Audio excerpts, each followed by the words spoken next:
Vanessa Van Edwards is a recovering awkward person who teaches people how to be more successful with people. That's strange. How did that happen? Vanessa was a great student, but as she says, she was terrible with people until one day she discovered that she could study people and interacting with people the same way that she studied math and science. And in fact, she used math and science to break down social interactions. She set up a lab. She started running experiments on everything from conversation starters to reading facial expressions. And she shares everything she's learned in her hit book, Captivate, The Science of Succeeding with People. This book breaks down social interactions so you can succeed, whether that's thriving in networking events or having a more fulfilling dating life. You can pick up Captivate at captivate.net/captivate. And you're going to learn in this conversation, how can awkwardness be a part of your own unique brand of charisma? As a recovering awkward person myself, I was very interested in this. And how can you get the most out of conferences, even if you're an introvert? I have trouble with conferences sometimes, so I'm definitely going to be using these tips on the next conference that I go to. And what is the Franklin effect? And how can the Franklin effect make you more likable, even to your mortal enemies? Here is Vanessa Van Edwards.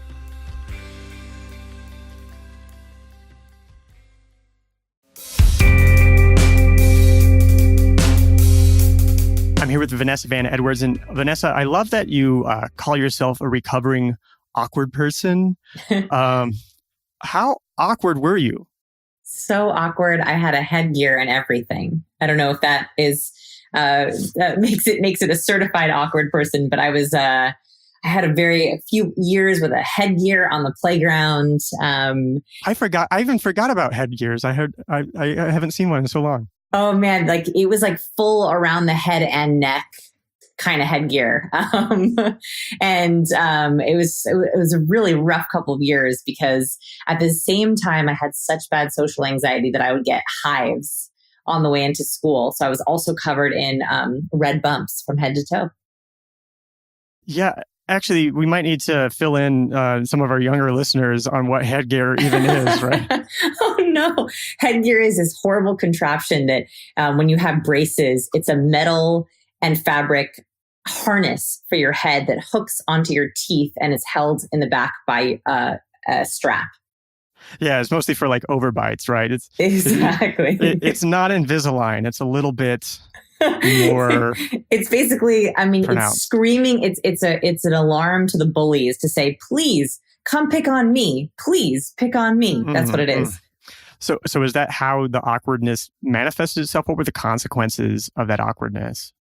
For me, it was that I was really afraid of any kind of social interaction outside the classroom. So the classroom was actually okay for me. Inside the classroom, I was okay raising my hand. I could talk to teachers, but for recess, playground, camps, then as I got older, dances, like as I got even older, group projects, interviews, talking to professors.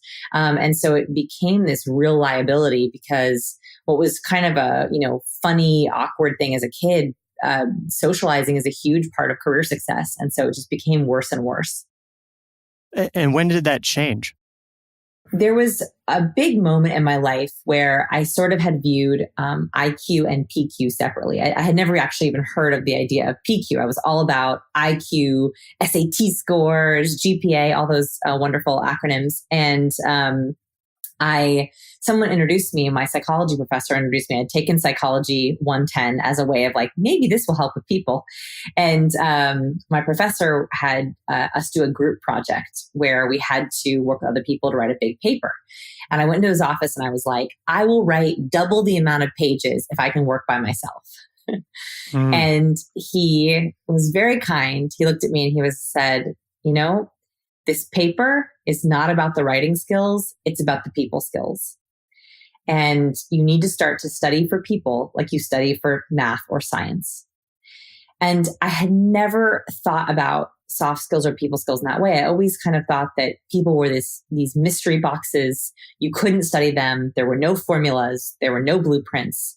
And what he tried to show me was that actually you can study for soft skills like a science. There is a hard side to soft skills. And so that was the turning point where I began to study for interactions, just like I studied for class.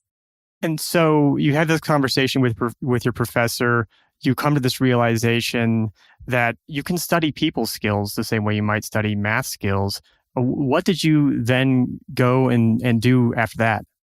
So I kind of broke it down just like you would I always wish there was a handbook for people. I'd been given math textbooks, I'd been given history textbooks. The closest book I could find was the quintessential Dale Carnegie, How to Win Friends and Influence People. So I got my hands on that book, and that was a really good start. I was like, okay, this is the closest thing to a textbook I've ever found. But even still, I think, Dale Carnegie must have been an extrovert in his day. And it's hard to learn people skills from an extrovert. And the reason for that is because extroverts get energy from people. They thrive around people. They have a sort of natural charisma. And so they often are the people who are positioned to teach people skills because they feel, well, it comes naturally to me, so I should teach it. The problem is I needed an introvert or an ambivert to teach me people skills. I needed someone teaching people skills who wasn't naturally good at it, who didn't naturally have charisma, because I was learning it from the ground up. And so the closest thing I could find to that were academics. Academics tend to be introverted or sometimes ambiverted. Ambiverted is, we could talk about it if you want, is sort of the in-between. And I found there was all this science of what Dale Carnegie was saying. So Dale Carnegie had some wonderful truisms, but I wanted to know, was there any kind of science that backed up what he had to say? And so I started to dive into the research databases on everything from conversation to body language to facial expressions to lie detection. And I found there were thousands of studies, but a lot of them were very filled with academic jargon or very hard to follow in a real world environment. A lot of them had to do with, they tested, 10 college seniors. And so I wondered, was there a way to kind of curate all these studies into a usable framework? And first it was for myself, but I also began to translate that to other people, as I joke, fellow recovering awkward people, for people who wanted to learn people skills from a not naturally charismatic person, because I think that we learn very differently.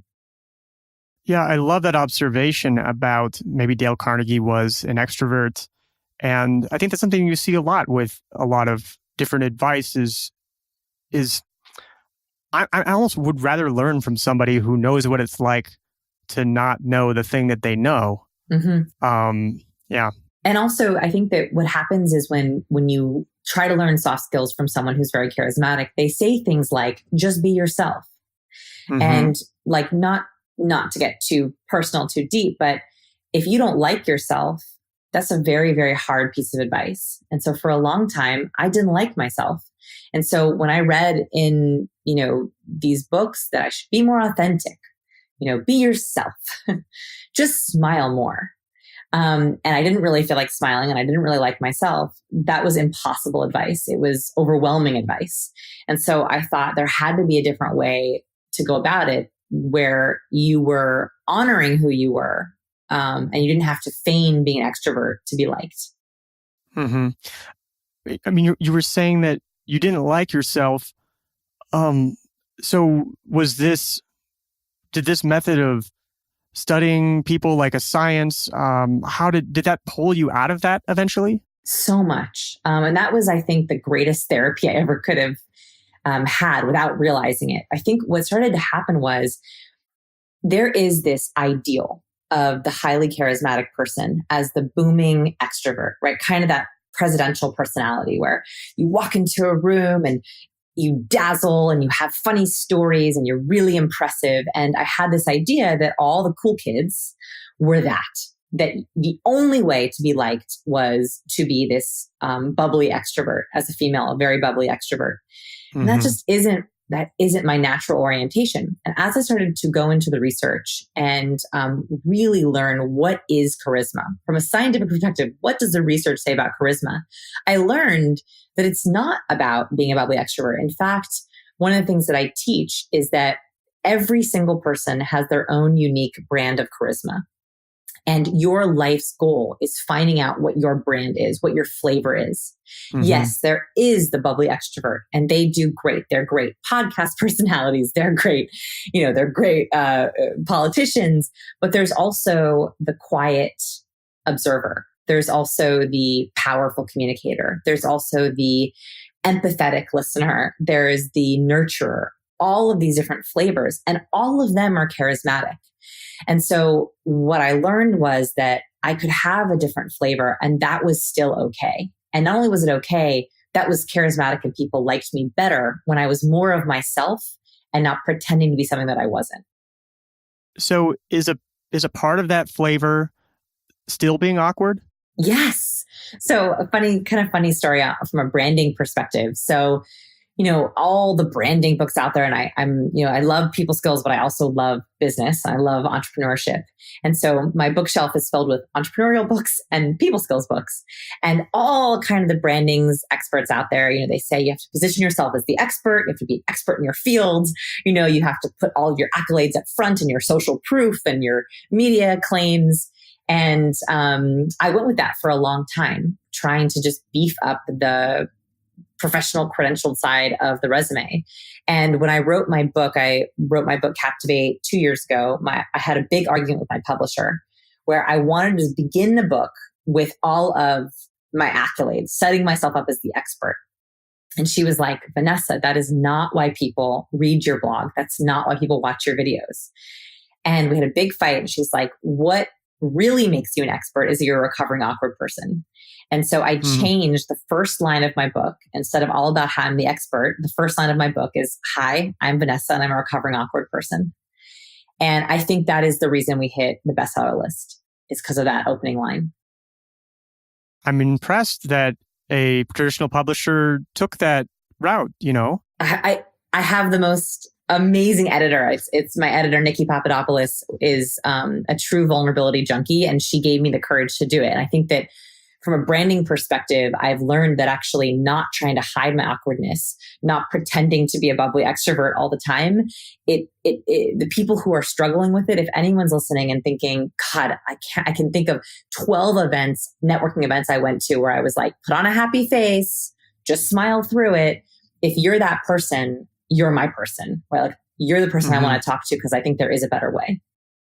So, how does still having awkwardness as a part of your own personal flavor of charisma, how does that manifest itself? Like, let's say some listeners out there, or even the podcast host, are recovering awkward people themselves.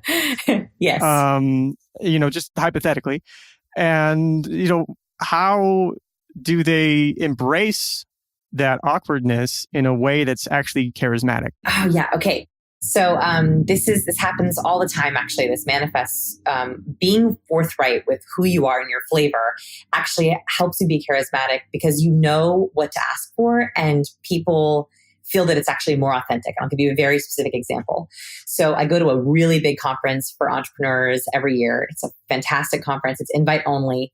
And it's a lot of big, important people who go. And I was very nervous the first year I went, because I felt like I wasn't important enough. And what was I doing there? What would I do when I met all of my heroes? Because all of my entrepreneurial heroes go. And I got there, and conferences are really a lot. They're a lot of energy for a recovering awkward person. I'm an ambivert. So in certain situations, I can be extroverted, and that feels good to me. But I also need a lot of recharge time. And there's also certain situations with ambiverts. You're an ambivert if you're a situational introvert or a situational extrovert, meaning there are certain places that really drain you very quickly. Certain people who really drain you very quickly, but there's also places that you thrive in. So in a conference, I have a mix of both. In a conference, I love the sessions. Oh my gosh, like sitting in the lecture room, having group masterminds, around the lunch table, talking to people, masterminding and workshopping our business ideas. Magical. Like, that is extrovert land for me. I feel like I'm my best self. On the other hand, the happy hours after the conference, the networking hours, the going to the bar afterwards, very loud events, it's like I am just done for. I'm immediately drained. I I just really shut down in those loud environments. And a conference usually has both. So in the conference, my book had just come out, and I actually had gave it away in all the gift bags because I knew that hopefully that would speak for me when I was feeling a little bit awkward. So that was great. It was sort of a prop to get me out there. It pushed me out there because people then could ask me about the book. And because of that, because people had read literally the opening line, if you just opened the book, you would have read I was a recovering awkward person. People would say to me, hey, like, are you coming to the happy hour later? And I'd be like, oh man, I wish I could, but this recovering awkward girl has to go take a long hot bath in my hotel room. People would laugh. They'd be like, oh, great. I get it. Totally get it. I'd be like, but do you want to meet for breakfast tomorrow? And a little bit quieter, I'm happy to meet you for breakfast. Over and over again, people were so respectful of that. And in fact, one of the VIPs asked if I wanted to come to a big dinner with a bunch of VIPs, and it was at a big loud bar. And I was like, honestly, I'm so tired and I feel like I need a little bit of recharge time. Is it okay if I take a rain check? I want to go take a bubble bath. I got to do some recharge time. And he sent me a box of bubble bath after the event and said, I really respect you setting up boundaries for yourself. It was so great meeting you. Can't wait to get to know you more. Mm-hmm.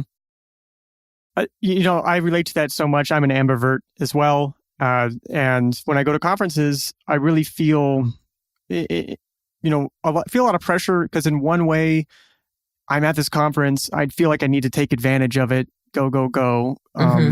Seize the day. But at the same time, I really get drained and need the recharge time. So it sounds like if you were to translate what you were just saying into something that another person who had the same experience could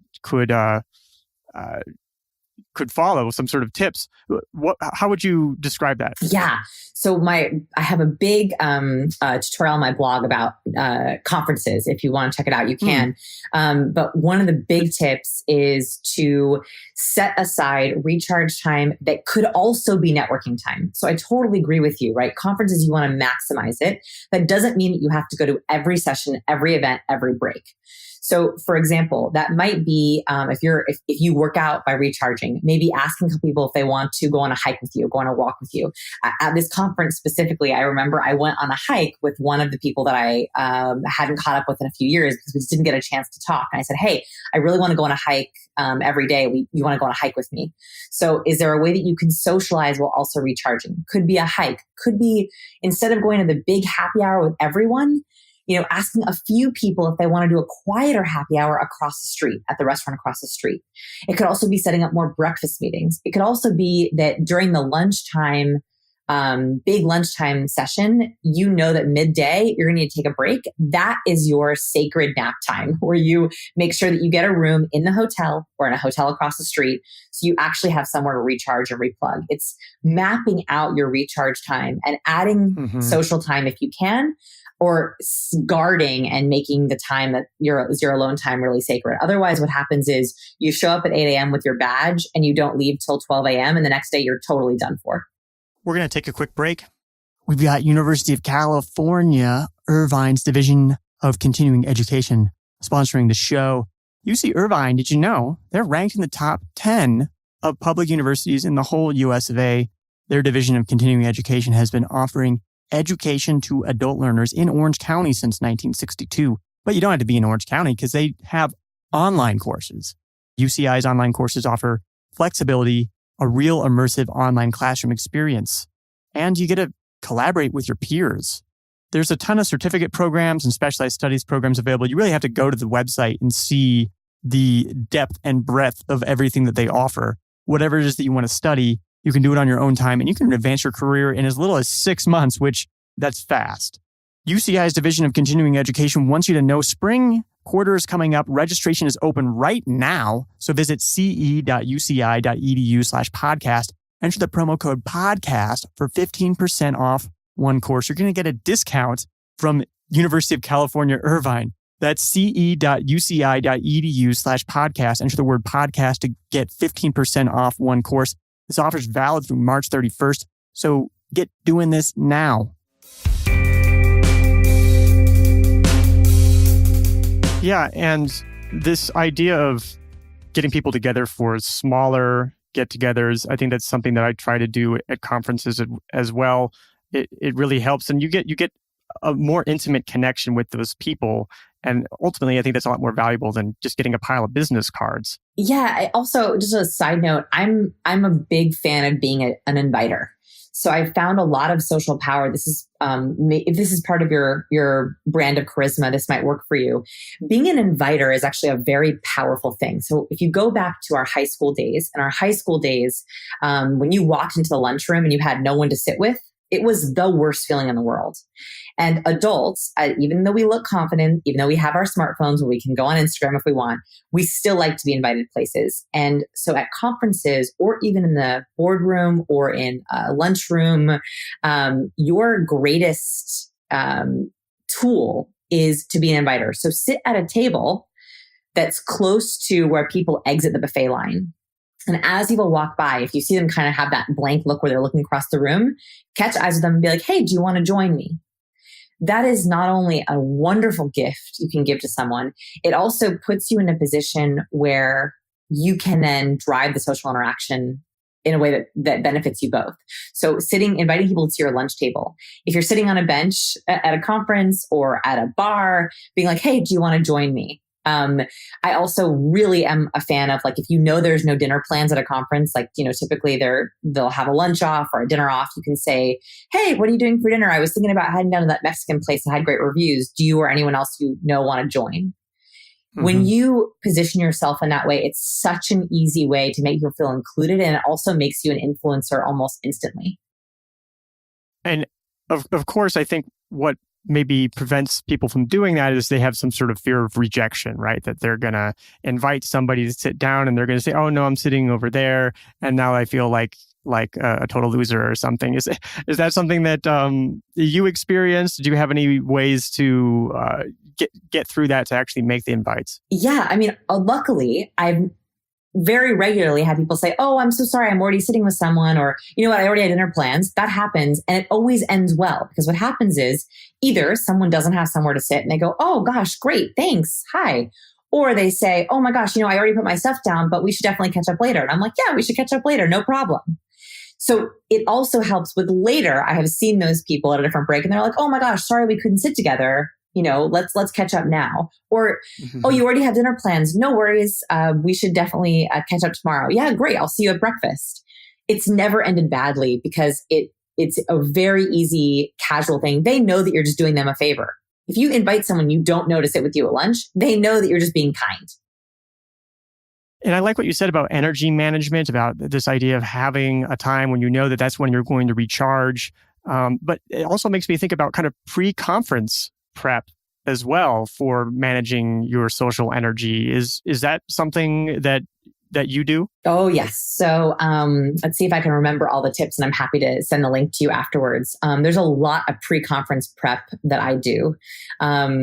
First thing is, if you can get your hands on the attendee list or hop on the hashtag early, that's a really, really easy way to A, get more followers up front, and B, begin to make contacts ahead of time. So I was at a conference maybe 2 years ago now, and I saw on the speaker list that the editor of Entrepreneur magazine was on the speaker list. Jason Pfeiffer is his name. And I was like, oh my God, I love Entrepreneur magazine. I would love to figure out how I could, help the magazine or maybe write for the magazine. And so I found Jason on Twitter. I tweeted him and I was like, hey, Jason, I'm going to be at this conference, #conference. I would love to chat with you. Can't wait to see you there. That was it. Never got a reply, nothing. But I saw him the very first day at breakfast. I walked right over to him and I had a warm introduction from my own introduction. So basically, I was like, hey, Jason, I don't know if you remember, I tweeted you a couple weeks ago. It's so good to meet you finally in person. And he was like, oh yeah, I saw that tweet. We chatted and he ended up giving me 10 columns in the magazine to write about. So that never would have happened had I not reached out ahead of time. And I was my own warm introduction, and that was okay. So that's just one of the things, is not only reaching out to VIPs and other people who are attending, but also hopping on the conference hashtag ahead of time, getting the schedule ahead of time, and trying to pace out. In a conference schedule, you have a couple different opportunities. You have learning, so attending sessions. You have VIP networking, so trying to get one-on-ones, trying to reach out to cold one-on-ones. You have open networking, so just trying to meet new people wherever they are, however they are. Or lastly, reaching out to old contacts, so maintaining your old contacts or friends that you see. That's 4 different things that you have to carve out time for. So looking at the schedule and figuring out, okay, when am I doing what? For example, I typically like to do hikes, workouts, things around the city with old contacts. I like to reserve breakfast meetings when I'm the most fresh for VIPs. I usually do my big open networking at lunches, middle of the day when I'm not too tired. And I try to do all my recharge time at night. That's for me, but it could be totally opposite for you, depending on if you like to sleep in or not. So it was a lot really quickly, but I think that if you can do that even a little bit ahead of time, it really helps. It really depends upon, it's all about knowing your energy and the way that it ebbs and flows and being able to plan for that. Exactly. And also, even just putting a little bit of mental energy towards this, I think it sets you up because it's almost like social insurance. You know, what you're really worried about at a conference or even like a meeting or any kind of event, your biggest worry is, was that a waste of time? Right? Like I think that's our biggest worry. Oh, I didn't take advantage of that opportunity. It was too much money. It was too much time. So biggest waste of time, or I was my worst self. Those are the 2 things I think most of us worry about before a big event. Like you show up to a networking event, you were dreading it all week, didn't want to go, you had a hard day, you show up and you're like, oh, why am I here? You meet someone, you're kind of in a cranky mood, you're a little bit hangry, you're a little bit bored, and that's even worse than not going. It's worse to go and make a bad first impression than not go at all. And so doing a little bit of social planning gives you social insurance in that you're not going to have a really bad first impression or bad experience because you're cranky, you're hangry. And that second, you're not going to waste your time by going. Yeah, I like this because one of the things I like to do before I do a trip like that is sometimes I'll sit down because I know this feeling of having gone to a conference. You've traveled so far, you spend all this money, and you leave. And as you're leaving, you have this feeling like, oh, I really blew it. Like I didn't take advantage. And so I guess it's like a pre-mortem of sit down and picture in your mind, like what would if what are the things that if I didn't do, I would leave feeling this way? Yeah, I love that. I love that idea. Or what are the things that if I did them, I would leave feeling good, or like I had accomplished something. And sometimes it turns out that there's really only 1 or 2 items, in my experience, that are really kind of the make or break on the feeling of it. And like, no, whether there's actual objective, I got more out of it or not, that's anybody's guess. Yeah, it sets you up for, if it was successful or not, and it gives you objectives. And anytime you have objectives, it makes your energy also more focused. Like if you walk into an event and you're like, I don't know why I'm here, but I'm here, it kind of like diffuses your social energy. Whereas if my goal is to make 3 really good contacts, that's a very, very focused social goal. Yes, I like that. Having some kind of a measurable goal and a realistic one too, to make 3 good contacts at a conference, which often happens, is great. It's way better than shaking 50 hands in my experience. And you can get very creative with social goals. So I'm big into social goals. I drive a lot of my students to make them, and they can be like, I want to make 3 good contacts, or, I want to add 50 quality contacts to my LinkedIn. They could also be like less measurable than that. That's okay. It could also be like, I want to help someone with 1 piece of advice, or I want to learn something new in the next hour, or I want to get 1 good TV show and good book recommendation. And the reason why that's a really specific one is because if you go into it knowing that, like for example, you're out of Netflix shows, you just don't know what to watch next. When you're having conversation and the conversation kind of dies down and you're like, ooh, what do I talk about next? You can be like, hey, like this is totally random, but are you addicted to any Netflix shows recently? I just ran out of stuff to watch. So it also can drive your conversations when you're like, so, what do you do? Great. I like that. I mean, depending upon a person's personality, but I can imagine being at some kind of a network event where I would feel a little bit aimless. And if I have this goal in my mind, like, oh, I need to just get a Netflix recommendation, then suddenly that provides a little bit of direction and motivation to my actions. Yeah. And taking it one step further, one thing that I really encourage is use of the Franklin effect. So the Franklin effect is that when you ask people for a favor, you become more likable. And that's very counterintuitive. You would think that giving someone a favor makes you more likable. Actually, asking someone for help makes you more likable. And there's some really interesting science behind it that I'm happy to share if you'd like. But basically, it's how can you think about asking for more favors in a genuine way? And my favorite way to use the Franklin effect is advice.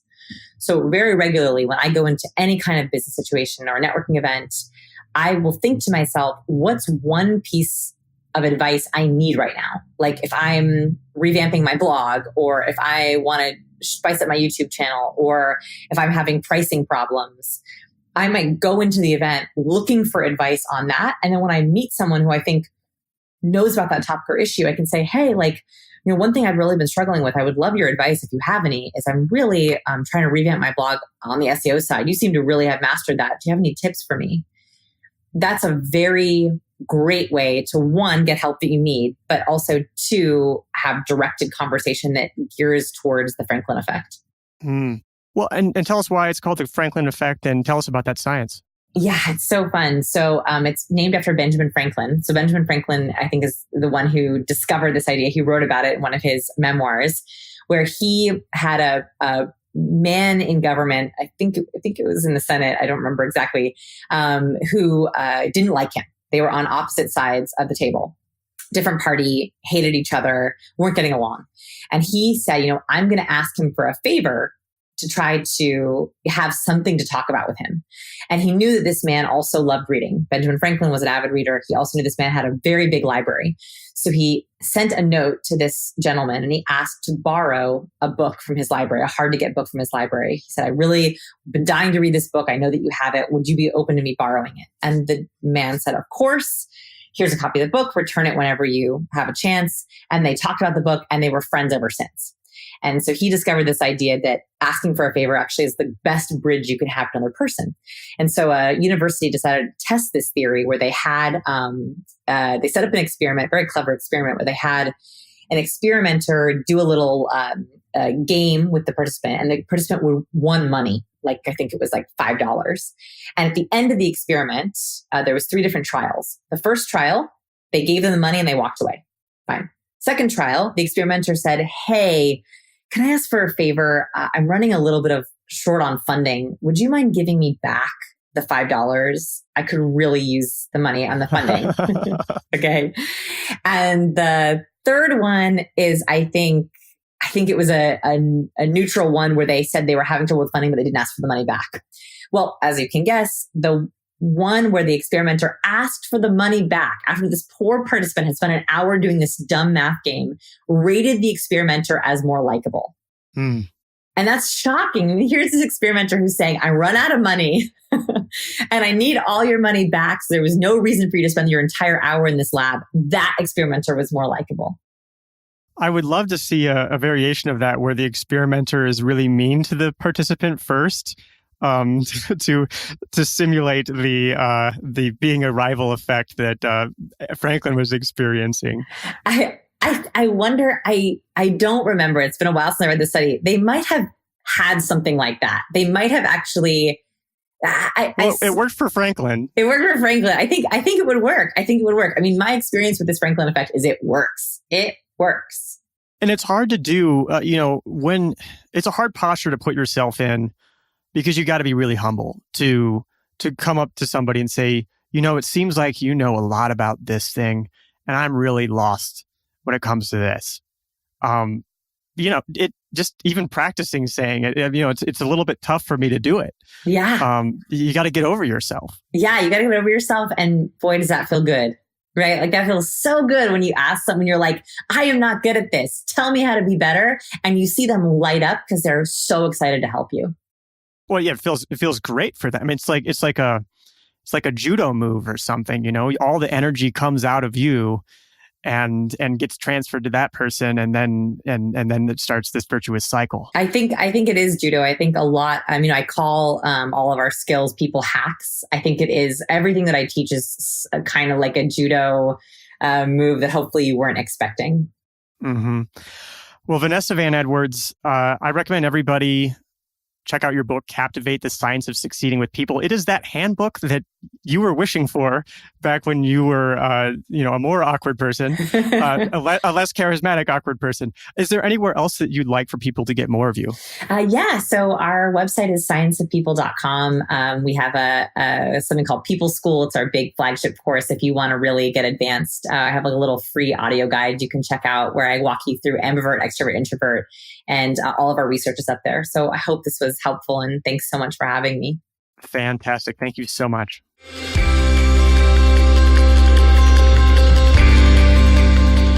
Is Love Your Work helping you find your unique creative voice?